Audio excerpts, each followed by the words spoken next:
happening here. I'm going to make an attempt to record today's lecture, but I might have to do some editing. Guys, I apologize too if the recording does not turn out well. We're going to be continuing Chapter 2 today, guys. I will be getting, hopefully, into the grading for your Chapter 1 assignment probably by Monday or so. We're going to be continuing Chapter 2, which is the history of labor movements today. You do have an assignment that's due on the 13th. It was originally due next Wednesday. I moved it back to next Friday. After we get through this chapter, I'm going to be asking you to give me your opinion. Since World War II, why have unions in the United States struggled to grow? We've seen that, for example, from the late 1800s to the middle of the 20th century, we saw a vast expansion in unions. I'm asking you to tell me, why has that cooled down in the later part of the 20th century into the 21st? I'm going to ask you also to back it up with 3 sources. I like in-text citations. I'm not going to be a complete hard-ass on format. Just show me that you've read a couple of articles. There's plenty of information out there. Great sources, places like Forbes or even the AFL-CIO website, for example, are good sources for this stuff. And again, if you have questions about this assignment, hit me up. Before we get in for today, I've been talking to a few folks within the class because, full disclosure, this is a new class for me. This is the first time I've taught this particular class. And I wanted to get some feedback in terms of the pacing and the approach that we're taking. Is there anything you would suggest, or things that would make the class more appealing or interesting? What are your thoughts? Oh, and you're doing fine is okay too. Yes. I love the short videos they pull up. Okay. Providing more of a background on it, visually. We're going to be going to the back of the rack for some ancient videos today too. Yes. Yeah, I was going to say similar thing. I like the short videos to kind of mix in and create some discussion and have some more visual things, and also the old ones and the current events, so that we kind of get some mixed in with the history, but then also some to kind of tie in and see where we're at today with these kind of things. So keep doing that. Okay? Yes. I really didn't know what the class was going to be about until the first day. Oh wow. I had no idea. So that's a great observation. In terms of making the material and the intent clear, are we hitting some targets there? You're starting to see how the class, what it's actually. Yeah, no, I see what it is now, but they seem like the book and what the class is called. It's kind of going on. Oh, okay. Well, that's something as we go through. Just to reiterate, that's an excellent point, by the way. Although we've been spending a lot of time this chapter on the history of labor unions, and although we've been talking a lot about unions in general, what we're really talking about is the way that management and labor and companies work together. Now, we spend a significant amount of time dealing with unions because that's a significant part of our industrial heritage here in the United States. But not everything in this class will be about unions. It just happens to be a substantial component of the class. And several of you are also taking my Management 201 at the same time. And there is some crossover because of the way we're talking about the way that we deal with employees and human resource management as well. Thank you for that observation. Any other observations or questions? Well, guys, yes, ma'am. I have a question. For the test, are we going to have to know specific dates?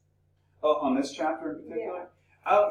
I'll be covering that in a review at the end of this chapter. I don't really have a penchant for that. I don't really enjoy quizzing people on dates and numerical data when the material is more about what the major movements are. For example, we're going to be covering it today. I might be asking you a question like, why did the AFL and CIO, which were separate unions, why did they combine? I'll probably not ask you what year they combined. Does that make sense?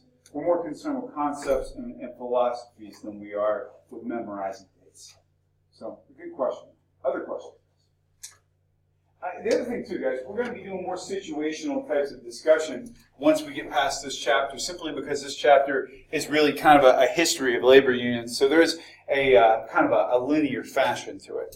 Now, guys, we left off talking about what some of the issues were, because we got into the 20th century, and obviously we had the emergence of a lot of world wars. Guys, it's a big deal if you're trying to produce for the war effort, and all of a sudden, you've got organized labor kind of holding their hand on the throat of the country, essentially saying, we can dictate the way things happen because our unions have power.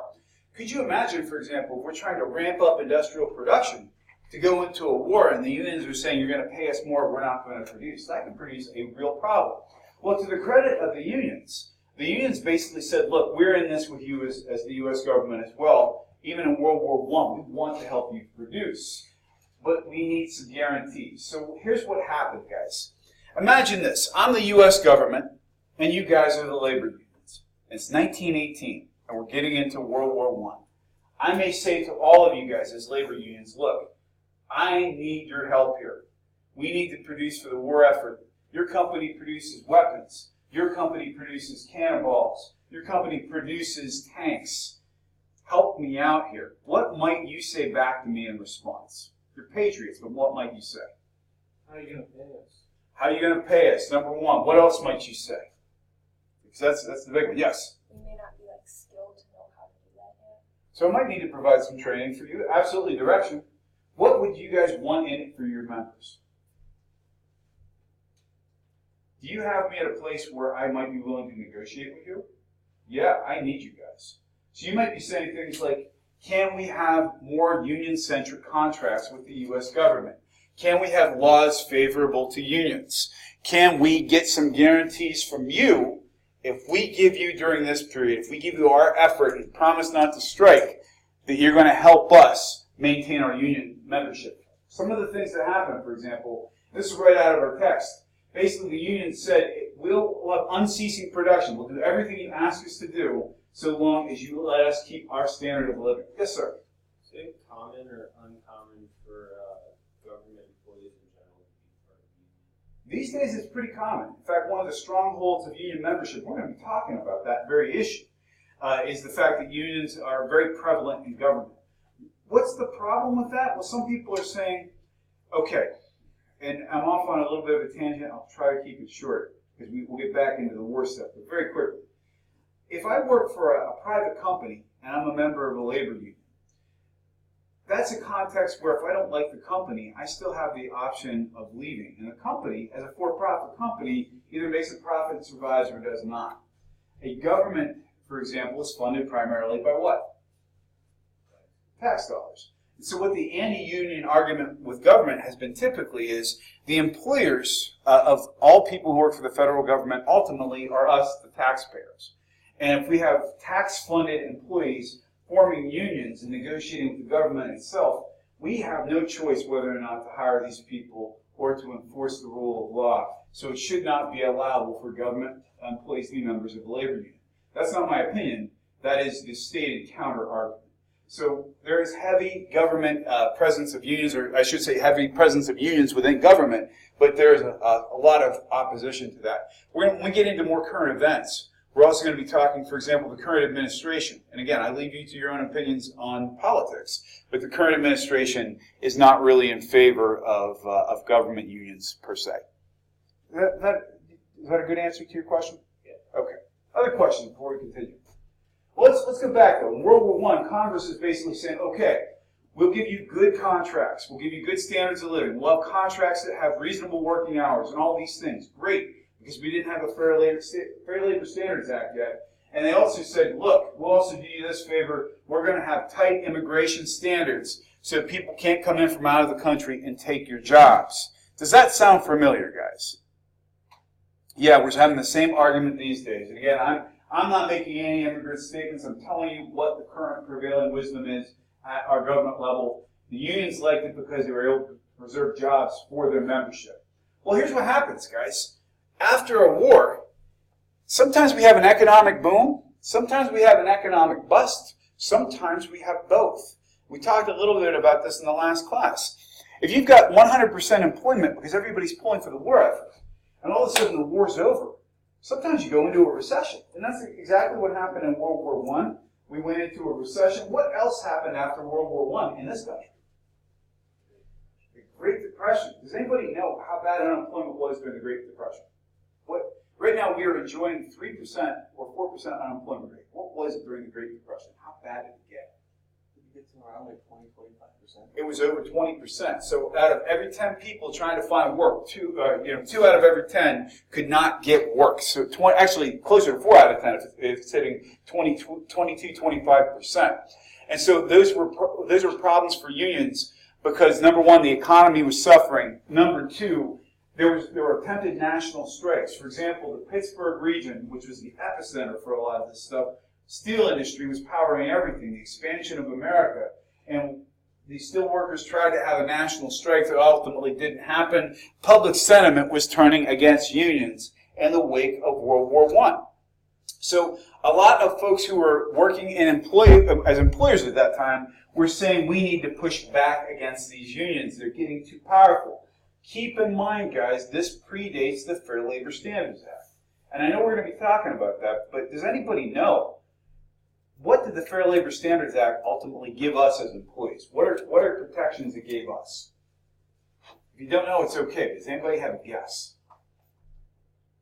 How many hours a week do you work, generally speaking, before you get overtime? 40. That's Fair Labor Standards Act. So how old do you have to be an emancipated person who can work as many hours as you want? 18. That came from the Fair Labor Standards Act. Can you have your 12-year-old son or daughter go to work for you in the coal mines in 2019? If it's a family business, very good. Very good. But generally speaking, can I send, if you want to know why I don't have kids, it's because I can't do this anymore. If I could have had my kids working for me, if there was no Fair Labor Standards Act, I'd have had 10 kids. I'd been sending them to work every day. It'd be great. I'd have like my 8-year-old to be here giving this lecture today. It'd be wonderful. Wasn't that the idea? Yeah, that's for farm families. But the bottom line is the Fair Labor Standards Act saved that. So we can't use our children to do our work for us anymore. Not everything about progress is great. But guys, what was happening at this time too was something called the open shop movement. And what that meant is, okay, because we get these powerful unions who are getting strongholds in things like coal and steel, employers were pushing back to say, we want open shops, meaning that employees don't have to be members of a labor union to get into the job. Meaning, if you have somebody who you hire is not a member of the union, you can pay them theoretically less than what you're paying people who have the collective bargaining contract. And employers were pushing for this stuff. Now, there was actually something that emerged at this point in time called the Mohawk Valley Formula. And it was basically a plan that employers used to get unions out of their companies. It was a union-busting measure. The first thing you would do is try to seed people in your community who did not like the idea of a union in the first place. And you get them to start making a stink, whether it was in the local paper, the school board meeting, however they could speak ill of unions. You start also trying to position the people who are coming in from the union as outsiders, people who are coming in with the purpose of causing problems. Oftentimes, the common line was, hey, do you guys realize the union makes money too? The union's a company too. They're in here just to get your money. They would ultimately either start the fear of violence or in some cases would stage violence. You remember we talked about the Haymaker riots and the idea that that might have been a bomb that was planted. The idea that we could essentially start fear-mongering and maybe even create violence in things like riots or peaceful protests to get fear of the union. Finally, it comes down to reporting the union leaders as the people who are behind all this and start getting people back to work not as members of the union. Now, as a symbolic gesture, let's say, for example, we had a strike going on, a very common practice is once the strike was broken, to make those employees who had lost their fight march back into the factory being escorted by armed guards. What statement did that make to the employees? Your union's been busted, and now you get to march back into the place where you were working without your collective bargaining agreement. You're going to be accompanied by people with guns. What's the message that's being sent? You have no power at all. Your movement has failed. And to the external audience, these are not trustworthy people in the first place. They need to be managed like uneducated people. Now, this whole thing was marketed as the American ideal. When we think, guys, and I may have different ideas in this because I'm a lot older than you guys. When we think of symbols of America and freedom and individualism, what images pop to our heads? What are some things that jump in your brain? Like, if we say America, what's something that's very American? Oh, I know you have something, yes. Baseball. Baseball, for sure. And in baseball, even though they're teams, whoever's the best slugger is the person whose jersey we want to wear. Individualism. What's another image? Yes? Someone waving around the American flag. Yes, sir. Somebody's taking that hill. I'm also thinking about John Wayne and cowboys. And we think about rugged individualism. We think about the one person who can overcome. And there are lots of reasons. We're having a pre-class discussion on where this individualism comes from. But it really is how they were also selling the idea you don't need a collective bargaining agreement. You don't need somebody to speak for you. You can speak for yourself and make your own fair deal with your employer. You don't need a union backing you up. Guys, the picture that I have on the screen, by the way, I was making all those terrible jokes about child labor, which I should not record. Guys, these are the faces of 8 to 12-year-olds in the early 20th century who worked in the coal mines of Pennsylvania.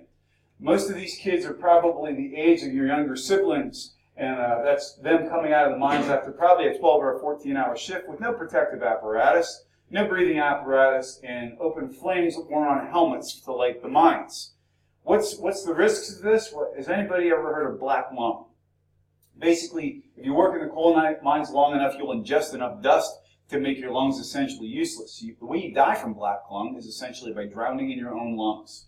And this is what kids were doing back in this point in time. The kids also, because you're wearing mining helmets that had open flames, something else that's very common in the mines of Pennsylvania is methane. What happens when methane gets exposed to open flame? Boom. So safety standards, things that protected people in those mines, did not exist during this period of time. However, the companies did have the idea of something called paternalism. Has anybody ever heard the term paternalism? First part of it is parent. What do you think that means? You say somebody is very paternalistic. Yes? They act like a parent. They kind of like take care and guide the child. That's exactly right. Paternalism, meaning you guys don't know any better. I need to help you out here. Make sure to take your notes. Get some sleep. Make sure to wear a napkin on your chest when you're eating your cookies and milk. It's the idea of being very paternalistic. Guys, this is how bad it got. There was a concept during this point in time where basically entire towns were essentially owned by companies. So if you worked for a mining company, you got paid in something called scrip. Scrip is not real money. Scrip is not U.S. currency. It would be, for example, if all of you worked here for St. Francis, and instead of paying you in cash, I paid you in Frankie bucks.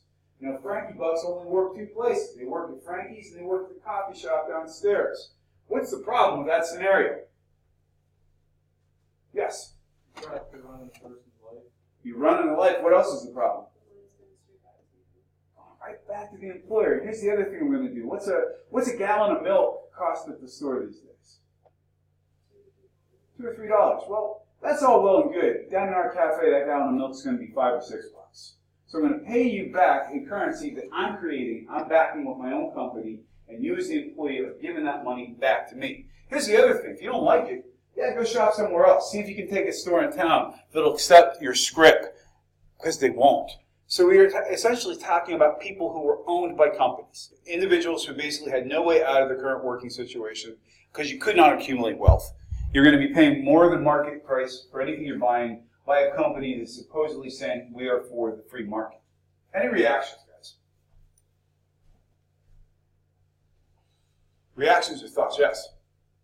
I guess my first reaction was, one, how long did it take till government to get involved? Two, how did it go on for so long without like any intervention? You're asking really, really big and really good questions, and I'm going to try to give succinct answers to them. Guys, there were a number of things that were happening at the same time. When we think about this era in American history, the late 1800s to the early 1900s, this is, again, we're still predating at this point because we haven't gotten really to World War I yet.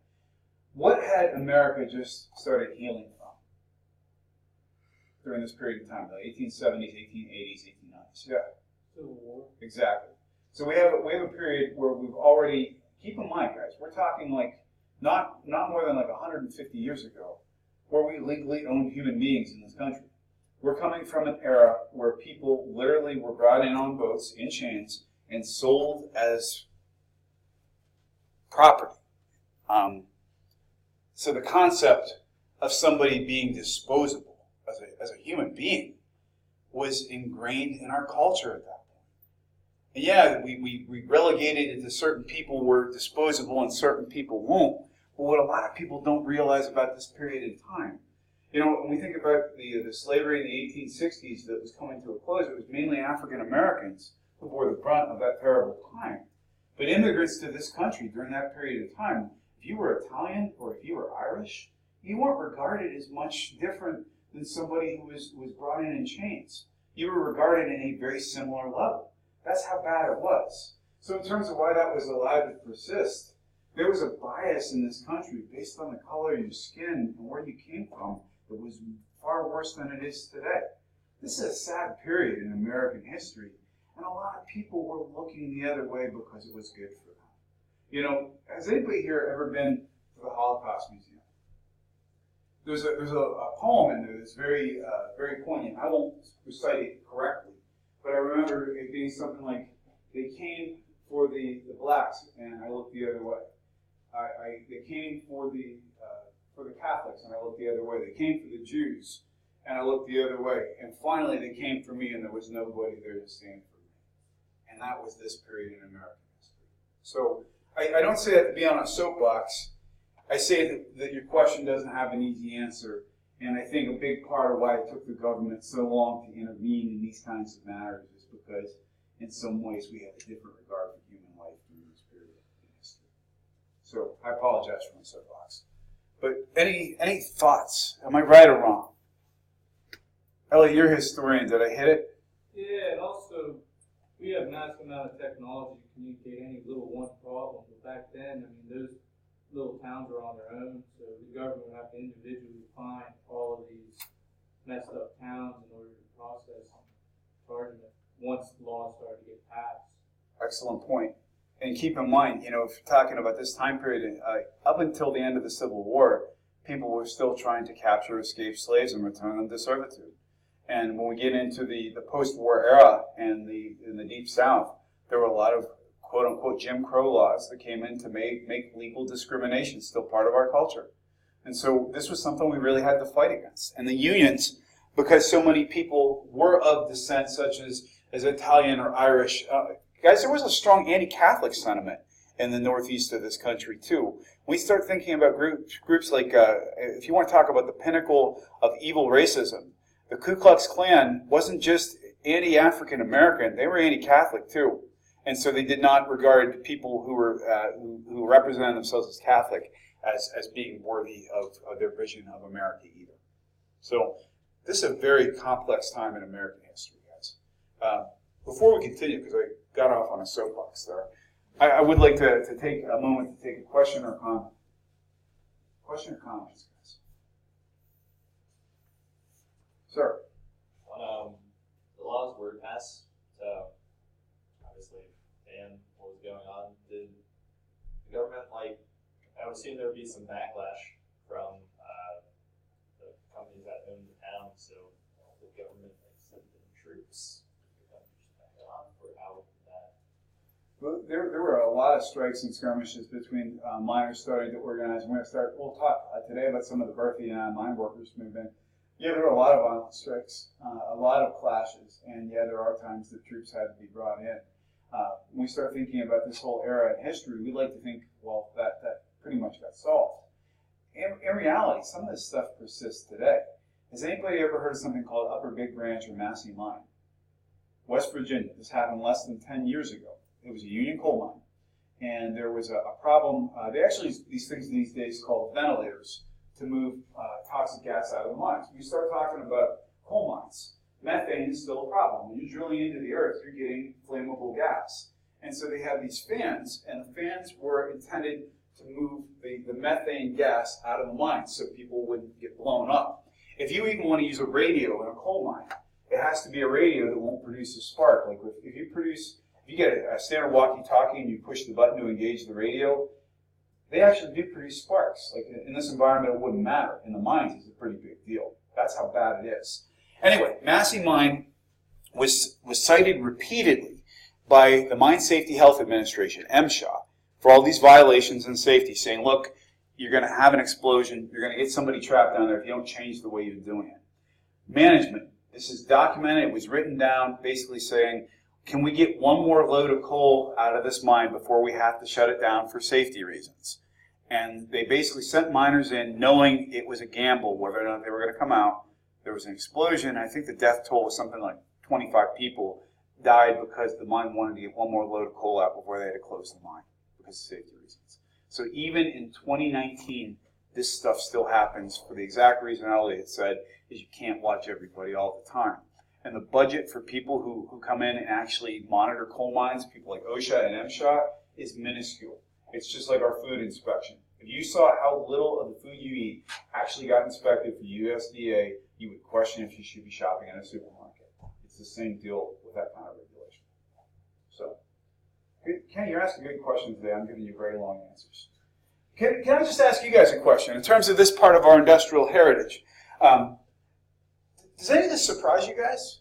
Is this shocking or not? So I'm seeing heads back here, not shocking. And that's okay if it's not. So was anybody surprised by any of this? Okay. Yes. I feel like maybe like hearing about some of the details are a little shocking, but when you look at the big picture and the time period, that it kind of like it isn't makes sense for the time period, but like hearing about some of the details I didn't know about might be a little shocking at first until you kind of consider the context. It's pretty crazy, and the thing to me is realizing how this wasn't that long ago. You know, this is like 3 or 4 generations back, and there were people in the last century still remembered this stuff. The other part of it, I'll leave off my soapbox and get back to the lecture, I promise. Guys, Facebook ties into this stuff. How many global users does Facebook have? 3 billion. Facebook has 3 billion global users. More people have Facebook in the world than running water, cell phones, or enough to eat every day. 3 billion people. Facebook is attempting to start its own cryptocurrency. So we're literally talking about potentially 3 billion people who could be using an unregulated currency that only works on Facebook. These are the lessons of the past to learn from this stuff. Facebook's big market right now where they want to get into is the developing world. They want to get into Africa, they want to get into India, they want to get into all these developing countries. Is there a possibility something else is at work here? I think it's worth keeping the lessons of the past in our brains when this stuff unfolds. Maybe they mean well, but it's good to know this stuff. In terms of employers and employees, came to some impasses. A closed shop basically means that you've got to be a member of a union before you get hired. We're going to talk about the context of what that means in 2019 and beyond. We can still have closed shops to a point. We're not going to get into these details in this chapter. The bottom line is if I say the term closed shop, it means you have to be a member of a union to work there. There are conditions to how we can enforce closed shops at this point in time. So some employers wanted closed shops, and they wanted closed shops so essentially they could keep external people out, they could keep more people from coming in, they could discourage union membership in closed shops, meaning if you can intimidate somebody who's applying for a job not to join the union, and you can't get into the union, or can't get into the shop without being a member of the union, they essentially kept the unions from growing. What that meant is the people who were working there had to work harder to get the job done, because fewer new people were coming in. Some of the other things that union-busting companies would do at that point in time, they would actually make people apply for jobs in their company and essentially as spies. So let's say, for example, you guys had a union, and I'm the employer, and I want to bust this union. I'm going to pick on Jason here. He's going to be my guy who's going to come in and bust your union because he works for me. He works for my company. You guys don't know him. He's going to go through the application process.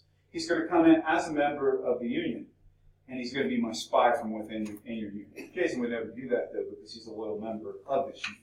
But the idea being we could have him go in and figure out who our troublemakers are. Another thing that non-union companies or union companies would do would maybe offer better benefits and incentives not to join the union. If you're not a union member, I'll pay you more.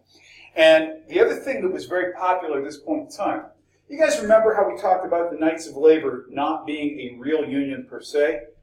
If you remember the Knights of Labor, why were they not really a union? Yes? Because they allowed management to join.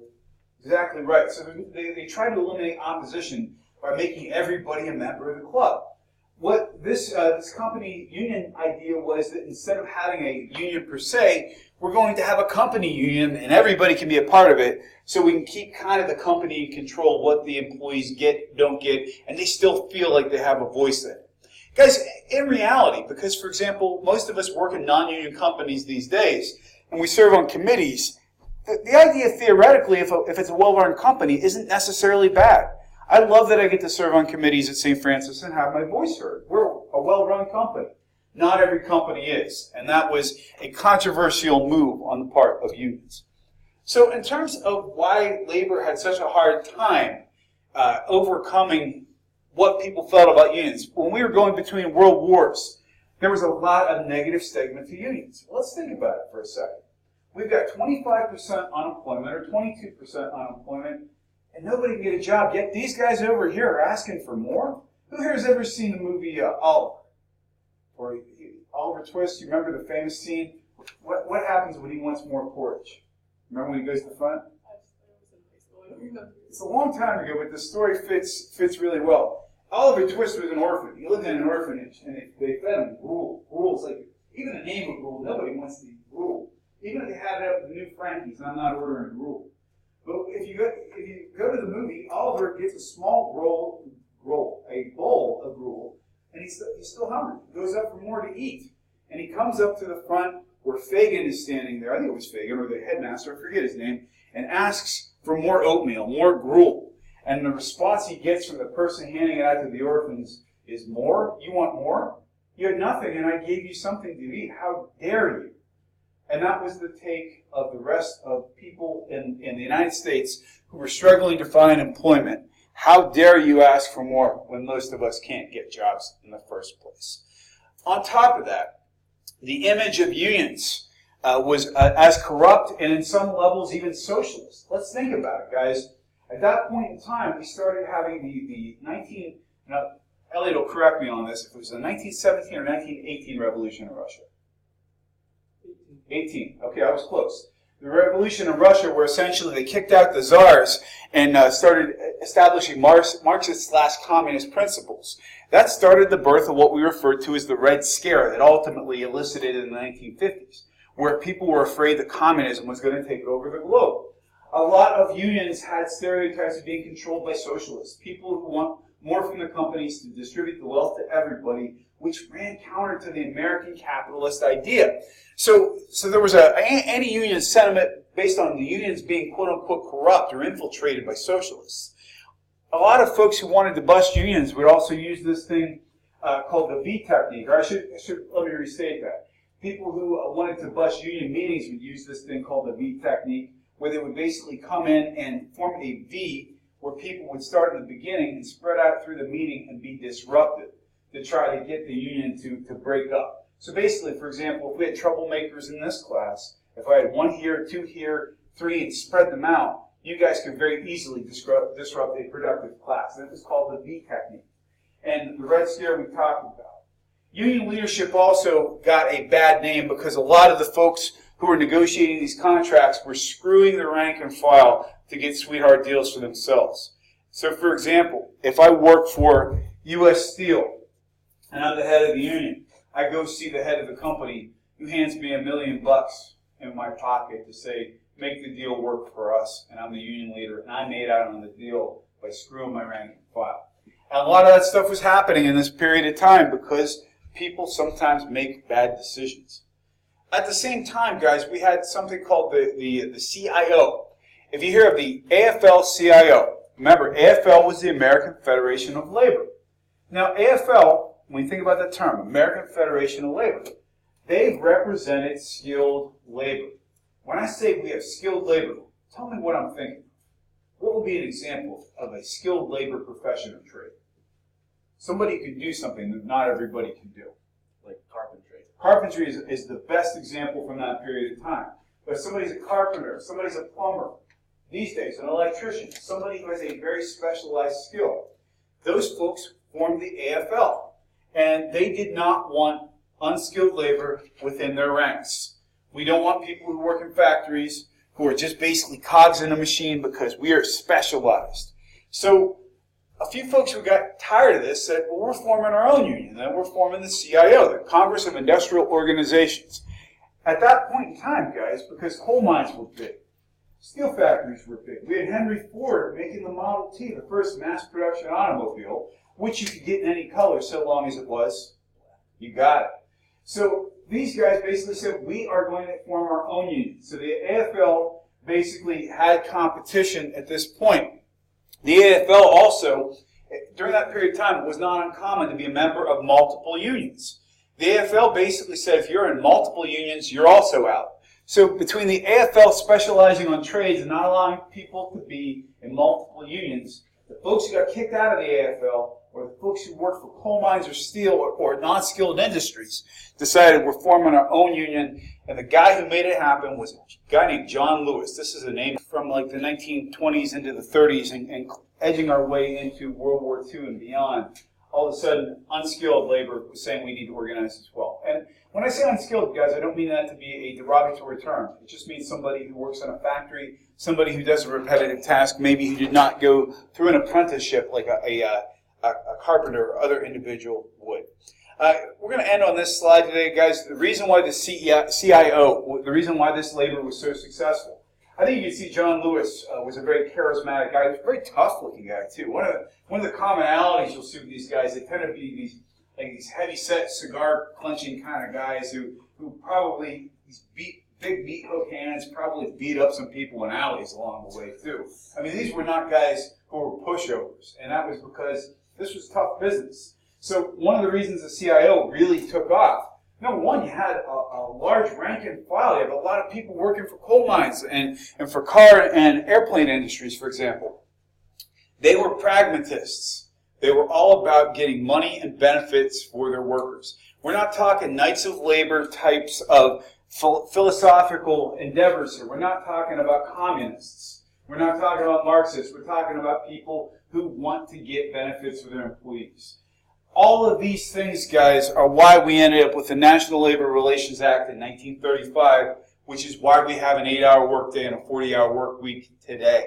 So again, there was a lot of people all of a sudden who started feeling differently about the union because you didn't have to be a skilled person to be a member, and there were tangible benefits. That's why people bought into this stuff as we start moving toward World War II.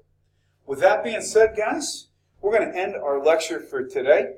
Guys, I thank you for your time and attention. I hope you have a great weekend.